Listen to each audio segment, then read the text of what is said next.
I played on a couple of things for Paul McCartney. Which were those? Do you remember? I think it was. No,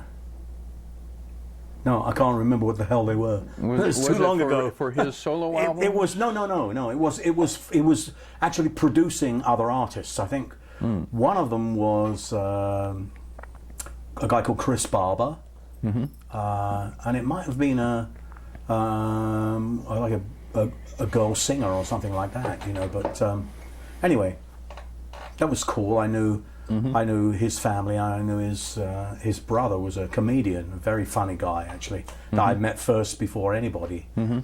I had a band called the Steam Packet. The Steam Packet ran from 1965 to around about September '66. Yeah, and that was a different. It kind was of a Long group, John wasn't it? Baldry, Rod Stewart, who was unknown really at the time. Right. Julie, we drafted Julie in as well.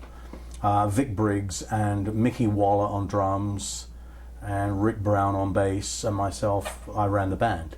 Was it three singers singing harmony a lot? Well, no. In fact, it's another thing that John saw me playing with I just bought the organ, and I was playing with the organ trio in this place called the Twisted Wheel in Manchester Club.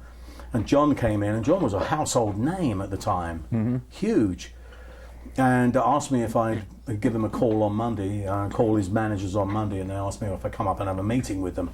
And they wanted me to, they said, look, John's band, the Hoochie Coochie Men, are totally out of control. And there's some funny stories there too. But Yeah, anyway, he said, John wants somebody who can, you know, put a band together for him and kind of make sure that it all runs properly, and we want somebody who can, you know, handle the business for us, make sure that John learns new material and turns up for, you know, rehearsals and generally. And so John was there and said, yeah, you know, I definitely want to do something with you. And I said, well, I could put a band together. It'd be, you know, no problem. And then he said, but I have this protege, strange word to use.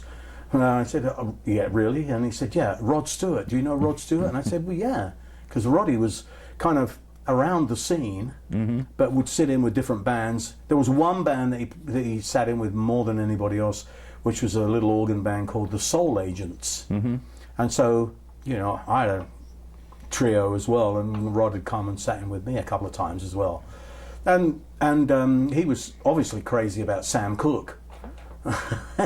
And Even so, though he had that raspy voice. yeah, I think he strained his voice to the point where Is he that got what this kind of happened? smoky thing.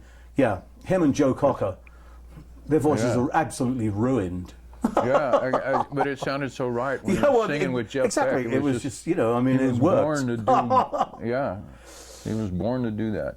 However, then I said to John, well, wait a minute, if you're having another singer, it's like two what is this, kind of like a Sam and Dave thing or what, you know? And John said, well, no, not really. So I haven't really thought of it like that. And so it was strange to me. I thought, well, does one come on and then the other one comes on, or what exactly? And so I said, look, we have a young lady who's answering Yardbirds fan mail in the office, Julie Driscoll. And I played on a couple of her singles, and maybe you could draft Julie in as well. And this would be, I mean, have a look around the scene. Is there anything that's like that? No, there isn't. And they said, well, how would it work? And I said, well, I go on, I play a couple of my tunes, you know, to start the evening. Julie comes on, she sings, well, she would sing anything from kind of Tamla Motown stuff to stuff by Donovan to folk things to Nina Simone to whatever. And so I said, yeah, I mean, she come on and I could sing back up for her. Rod comes on and does Sam Cooke impressions and Marvin Gaye stuff and maybe some blues, and we both sing back up for him. Then Baldry comes on at the end and does his gospel Chicago blues thing, and we're all on stage and we all sing back up for him, you know. How about that? And they said, great, let's try that, you know. And that just got off like a firecracker. So it was like a show. You'd have Yeah, one singer come on really, and do a thing. And yeah, it was really nothing like that. and did they sing in support of each other or any Yeah. kind of thing like that? They Yeah. did? Yeah. So that went on, and we're talking about 65 through maybe March or April 65, right the way through about September 66. And that was the Steam Packet. The Steam Packet. Steam Packet. Yeah. And that was a tremendous band. But what it did for me is it took me out of the jazz scene, and then I started to play organ, so I was kind of getting some R&B experience and stuff. But this, I was playing right through the whole spectrum of music, you know, Tamla Motown stuff, like folk stuff, you know, straight Chicago blues, different, just all like gospel, everything. At the end of that, I had this clear idea of where I wanted to go, which was the Trinity, to make this jazz bridge. So that was a pretty amazing time. Unfortunately, because Rod had a manager, John had a manager, I had a manager, the managers argued for the life of the band as to which label any recording should come out on. And so we ended up where there's a certain amount of pirate recordings, and that's about it. You never got to make the one biggie that Not really. could be promoted. And Yeah, and everybody was kind of pursuing their own little solo careers as well. So it was, you know, it was what it was. But we had a lot of great support. I think Elton John was a big fan, you know, the Stones, people like that, you know. Yeah, And in fact, Elton John started a band called Bluesology at one point with 2 or 3 singers, and it's kind of you know, like a Steam Packet spin-off.